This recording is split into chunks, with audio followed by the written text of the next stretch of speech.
இதில் என்னோட இன்வால்மெண்ட் இல்லை அப்படின்னு ஒத்துக்கிட்டான். இன்றைக்கி அதே மாதிரி தான் ஈரான் இஸ்ரேல் கான்ஃப்ளிக்டில் அவங்க போர் நிறுத்தத்தை இவர் தூண்டி விட்டாராமா.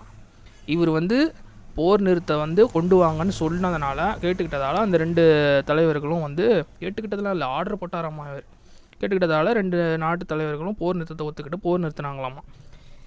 இந்த பஞ்சாயத்து நாட்டாம வேலையை இவன் இன்னும் எத்தனை செஞ்சுரிக்கு பண்ணிக்கிட்டு இருப்பான், எத்தனை வருஷத்துக்கு இவன் நடத்துவான், எத்தனை நாடு வளர்ந்த நாடாக மாறிக்கிட்டு வந்தாலும் இவனோட நாட்டாமத்தன்மை மாற போகிறது கிடையாது.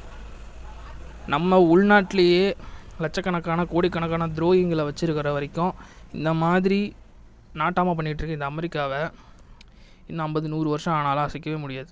ஒவ்வொரு நாடும் ஒற்றுமையாக இருக்கணும், அந்த நாட்டுக்குள்ளே இருக்கிற ஸ்டேட்ஸ் ஒற்றுமையாக இருக்கணும், அந்தந்த மாநிலத்தில் உள்ளே இருக்கிற டிஸ்ட்ரிக்ஸ்லேருந்து மக்கள்லேருந்து மதம் ஜாதி இனம் எல்லாம் கடந்து எல்லாம் ஒற்றுமையாக இருந்தால் மட்டும்தான் ஒவ்வொரு நாடும் தலை நிமிர்ந்து நிற்க முடியும், வாழ முடியும்.